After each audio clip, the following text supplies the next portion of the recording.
ভোটের আগে সাত সকালেই ফের একবার ইডির তৎপরতা। শহর জুড়ে বিভিন্ন জায়গায় একেবারে কেন্দ্রীয় বাহিনীর জওয়ানদের নিয়ে পৌঁছে গিয়েছেন ইডি আধিকারিকরা। একদিকে বালিগঞ্জের ফান্ড রোডের দুটি ঠিকানায় যেমন তারা পৌঁছে গিয়েছেন, অন্যদিকে বেহালায় সেখানেও সান এন্টারপ্রাইজ নামে একটি নির্মাণ সংস্থা, তার যিনি ম্যানেজিং ডিরেক্টর, তার বাড়িতেও পৌঁছে গিয়েছেন ইডি আধিকারিকরা।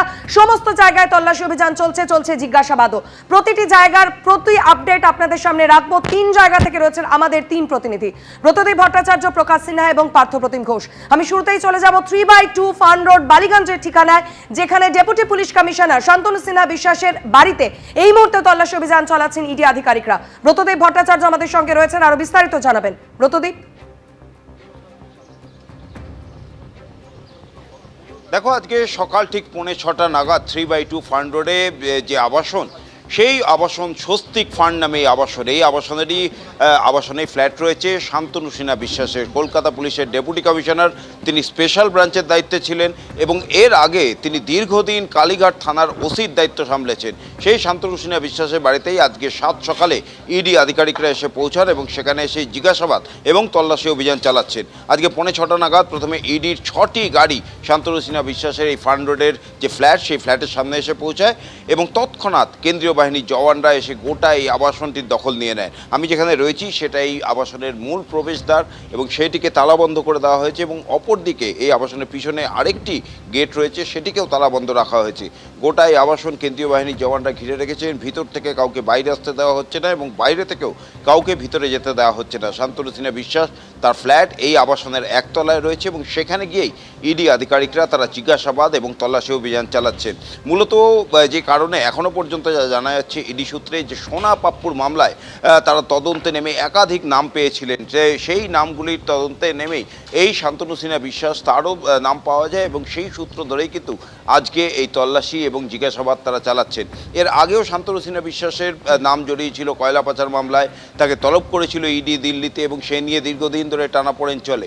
কিন্তু তারপর আবার আজকে 7 সকালে কিন্তু কেন্দ্রীয় তদন্তকারী সংস্থা এনফোর্সমেন্ট ডিরেক্টরেট এই ফান্ড রোডে চলে আসে। এখানে একদিকে যে ফ্ল্যাটে শান্তনু সিনহা বিশ্বাস থাকেন সেইখানে যেমন তল্লাশি অভিযান চলছে, তার পাশাপাশি আরেক জায়গায় সেখানে শান্তনু সিনহা বিশ্বাসের ফ্ল্যাট রয়েছে এমনটাই জানা যাচ্ছে, সেখানেও তল্লাশি অভিযান চালানো হচ্ছে। আজকে 7 সকালে কিন্তু শহর জুড়ে এই ইডির অভিযান।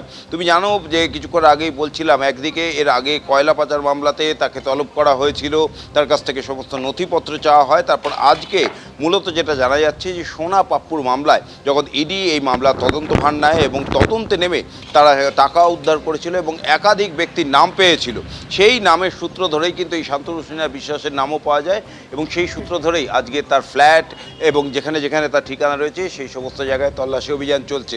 দেখতেই পাচ্ছ যে এলাকাটা, ক্যামেরায় আমার সহকর্মী শান্তনুকে আরেকবার ছবিটা দেখাতে বলছি। 3/2 এই ফান্ড রোড, এইখানেই কেন্দ্রীয় তদন্তকারী সংস্থা এনফোর্সমেন্ট ডিরেক্টরেট তারা শান্তনু সিনহা বিশ্বাসের যে ফ্ল্যাট, সেইখানেই তল্লাশি অভিযান চালাচ্ছেন। একদমই ব্রতদীপ, তুমি আমাদের সঙ্গে থাকো, আমাদের ছবি দেখাতে থাকো। যেমনটা আমাদের প্রতিনিধি জানাচ্ছিলেন, 1 ফেব্রুয়ারি কাকুলিয়া কাণ্ডে অন্যতম অভিযুক্ত সোনা পাপ্পুর বাড়িতে ইডির অভিযান, আর সেই অভিযানের পরই উঠে এসেছিল সান এন্টারপ্রাইজ নামে নির্মাণ সংস্থা, তার ম্যানেজিং ডিরেক্টর জয় এস কামদারের নাম। আর তার বেহালার ঠিকানাতেই ইডি আধিকারিকরা আজ 7 সকালে পৌঁছে যান। দেখতে পাচ্ছেন প্রায় 40 মিনিট ধরে বাইরের থেকে ডাকাডাকির পরও কোনো সাড়া মেলেনি।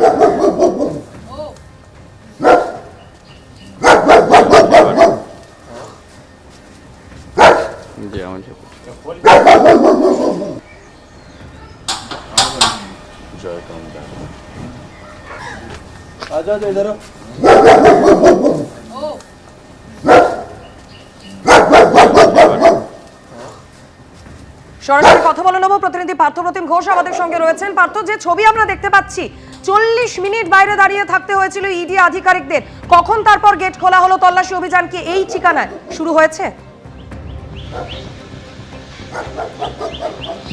দেখো, সম্প্রতি একেবারে আলোচনার কেন্দ্রবিন্দুতে একটি নাম উঠে এসেছে, সেটা হচ্ছে জয় কামদার। এবং এই জয় কামদারের নাম একেবারে সম্প্রতি আলোচনার কেন্দ্রবিন্দুতে উঠে এসেছে।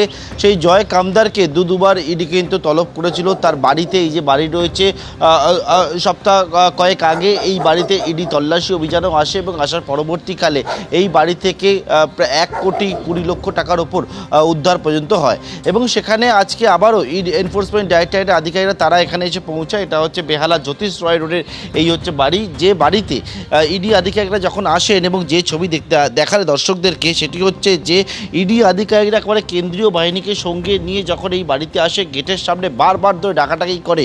নিরাপত্তারক্ষীরা যারা ছিলেন তাদেরকে বলা হয় যে চাবি গেট খোলার জন্য, কিন্তু তারা কেউ গেট খুলতে রাজি হচ্ছিলেন না। তাদের বাড়ির পোষা যে সারবেয়কে ছেড়ে দেওয়া হয়। এখানে ইডি আধিকারিকরা বারবার করে রিকোয়েস্ট করতে থাকে যে কুকুরকে ভেতরে বেঁধে রাখার জন্য। একেবারে দীর্ঘক্ষণ ধরে দেখতে পাই যে একটা নাটকীয় টানাপোড়েন চলে। ইডি আধিকারিকরা একেবারে এই গেট থেকে শুরু করে ঠিক উল্টো দিকে আরেকটা গেট রয়েছে, সেই গেটের সামনে কেন্দ্রীয় বাহিনী পাহারা বসায়। এরকম প্রায় দীর্ঘ 40 মিনিট ধরে চলে। ইডি আধিকারিক এখান থেকে দাঁড়িয়ে জয় কামদারকে ফোন পর্যন্ত করে, কিন্তু ফোন কেউ রিসিভ করছিল না।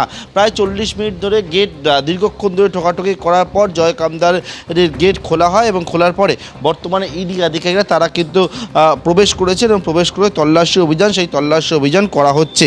এবং এই জয় কামদার, যার বিরুদ্ধে কিন্তু কি অভিযোগটা হচ্ছে আর্থিক লেনদেনের একাধিক বিষয়, সেই বিষয় সংক্রান্ত ব্যাপারেই কিন্তু এই তল্লাশি অভিযান যেটা এনফোর্সমেন্ট ডাইরেক্টরেট করছে। এবং যে বিষয়টা তারা এনফোর্সমেন্ট ডাইরেক্টরেটের দাবি যে বেআইনি লেনদেনের মাধ্যমে বিপুল পরিমাণে অর্থ বিভিন্ন জায়গায় স্থানান্তর করা হচ্ছে এবং এর পেছনে একটা বড় চক্র কাজ করছে বলে তারা সন্দেহ করছে।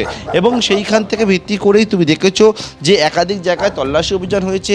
সান কনস্ট্রাকশন গ্রুপের যিনি হচ্ছেন জয় কামদার ম্যানেজিং ডাইরেক্টর, ইনি একটা জিমও চালান, যে জিমে কয়েকদিন আগে মনে আছে একেবারে চারু মার্কেট এলাকায় সেখানে গুলি চালাবার মতো ঘটনা ঘটেছিল।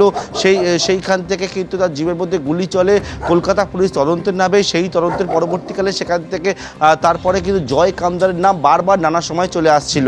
এই জয় কামদারের সঙ্গে একাধিক প্রভাবশালী, সেই প্রভাবশালীর নামও কিন্তু যুক্ত হতে শুরু করে। এবং কয়েকদিন আগে সোনাপাপ্পুর বাড়িতে যে তল্লাশি অভিযান, এই জয় কামদার তিনি হচ্ছেন নির্মাণ কাজের সঙ্গে যুক্ত, প্রমোটিং কাজের সঙ্গে যুক্ত, ভবানীপুর, কসবা সহ একাধিক জায়গায় বিভিন্ন বড় কনস্ট্রাকশন, সেই কনস্ট্রাকশন কাজের সঙ্গে যুক্ত।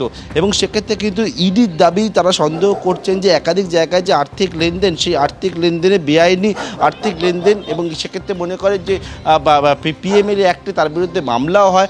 এবং তারপর জয় কামদারের বাড়িতে 1,20,00,000 টাকা উদ্ধার হয় বেহালার এই বাড়ি থেকে কয়েক সপ্তাহ আগে। এবং তারপর কিন্তু জয়কে দুবার তলব করা হয়েছিল, সে হাজিরা দেয়নি। এর পরবর্তীকালে একবার 7 সকালবেলা ইডি আধিকারিকরা তারা চলে আসেন বেহালার জ্যোতিষ রয় রোডের এই বাড়িতে। এবং তারপরে তুমি দেখলেই যে একেবারে ইডি যখন ভেতরে ঢোকার চেষ্টা করে কী পরিস্থিতি তৈরি হয়েছিল। এখন বর্তমানে ইডি আধিকারিকরা বাড়িতে প্রবেশ করেছেন এবং জিজ্ঞাসাবাদ, তল্লাশি অভিযান সেটা চলছে।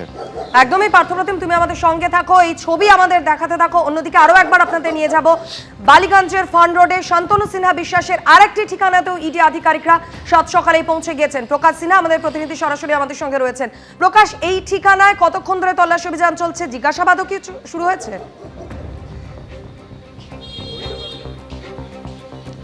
দেখো, তোমাকে বলে দেবো, সাধারণত দেখা যায় না যে ইডি আধিকারিকরা রোববার দিন তল্লাশি অভিযান চালাচ্ছে, কিন্তু আজকে রোববার ছুটির দিন, তাও 7 সকালে ইডির এই অভিযান। তো বোঝাই যাচ্ছে যে প্ল্যানিং করে কিন্তু এই দিনকে বেছে নেওয়া হয়েছে। রিল্যাক্স মোডে থাকেন রোববার দিন অনেকেই, তো তারা বাড়িতেই থাকবে এবং তাদের বাড়িতে গিয়ে জিজ্ঞাসাবাদ করার জন্যই কিন্তু এবার আজকে রোববার দিন সকাল সকাল অভিযান। এবং তোমাকে ছবি দেখাবো, আমি প্রবীর দেখে বলবো ছবি দেখাতে। এই যে বাড়ি তুমি দেখতে পাচ্ছ, ফান রোডের 5F বাড়ি, সামনে সিসিটিভি রয়েছে এবং এখানে একটা উৎকর্ষ বাংলা কেন্দ্র বলে হোর্ডিং রয়েছে। আমরা দেখলাম ইডি আধিকারিকদের গাড়ি এখানে দাঁড়িয়ে রয়েছে এবং ইডি আধিকারিকরা যখন এই বাড়িতে আসেন, সামনে কেন্দ্রীয় বাহিনীর জওয়ানরা বাড়ি ঘিরে রেখেছে, গেটের ভেতরেও মহিলা জওয়ানরা রয়েছেন। এবং সামনের যে গ্রিল দেখতে পাচ্ছ, এটা কিন্তু 15 মিনিট আগে পর্যন্ত তালা বন্ধ ছিল। প্রায় 1 থেকে 1 ঘন্টা 15 মিনিট আমরা দেখলাম ইডি আধিকারিকরা তারা কিন্তু অপেক্ষা করেন এবং তারপর চাবি নিয়ে আসা হয়। পাশেই যে ফান রোডের আরেকটি বাড়িতে যে তল্লাশি অভিযান চলছে, সেখান থেকে একজন ব্যক্তি এসে সেই তালা খুলে দেন এবং তারপরেই কিন্তু ইডি আধিকারিকরা এই ফ্ল্যাটের ভেতরে প্রবেশ করেছেন। এবং তুমি দেখতে পাচ্ছ কেন্দ্রীয় বাহিনী জওয়ানরা এই গোটা জায়গা ঘিরে রেখেছে। এই গেটের ভেতরে কাউকে প্রবেশ করার অনুমতি দেওয়া হচ্ছে না। কিন্তু কেন শান্তনু সিনহা বিশ্বাসের বাড়িতে একাধিক ঠিকানায় এখানে এসে তারা তল্লাশি অভিযান চালাচ্ছে? মূলত যেটা ইডি সূত্রের খবর, তোমার মনে থাকবে কয়েকদিন আগেই এই মাসের শুরুর দিকেই সোনাপাপ্পুর বাড়িতে তল্লাশি অভিযান চলেছিল। এবং সোনাপাপ্পুর সেই মামলা, যে মামলায় তোলাবাজি এবং তোমার মনে থাকবে যে অস্ত্র আইনে মামলা ছিল, তোলাবাজি ছিল, প্রতারণা ছিল, সেই মামলায় তল্লাশি অভিযান চালিয়ে সান কনস্ট্রাকশনের যিনি মালিক কর্ণধার জয় কামদার, তার বাড়ি থেকে 1.5 কোটি টাকা উদ্ধার করা এবং সেখান থেকে একাধিক ব্যাংক স্টেটমেন্ট খুঁজে বার করা এবং সেখানে একাধিক নাম সামনে আসে এবং ইডির তরফে দাবি করা হচ্ছে এই মামলা তদন্ত করতে গিয়েই কিন্তু শান্তনু সিনহা বিশ্বাসের নাম সামনে আসে এবং তার সঙ্গে কথা বলতে, তথ্য যাচাই করার জন্য, তিনি এই বিষয় নিয়ে কিছু জানেন কি না সেটা জানার জন্য আজকে কিন্তু একসঙ্গে আমরা দেখতে পাচ্ছি একদিকে যেমন জয় কামদার, তাকে 2বার সামান পাঠানো হয়েছে, তিনি হাজিরা দেননি এবং শান্তনু সিনহা বিশ্বাসের বাড়িতে আজকেই প্রথম কিন্তু ইডি আধিকারিকরা পৌঁছে গেছেন। অর্থাৎ এর আগে কয়লা পাচার মামলায় তাকে সামান পাঠানো হয়েছিল দিল্লির ইডি থেকে, আরেকটি মামলায় এনআরআই অ্যাডমিশন মামলায় তাকে সামান পাঠানো হয়েছিল, আজকে কিন্তু তৃতীয় এই মামলায় তার বাড়িতে এবং একাধিক ঠিকানায় ইডি আধিকারিকরা ইতিমধ্যেই তল্লাশি অভিযান শুরু করেছেন। অবশ্যই এদিকে আমাদের নজর থাকবে। তোমাদের সবাইকে ধন্যবাদ। এবিপি আনন্দ, এগিয়ে থাকে, এগিয়ে রাখে।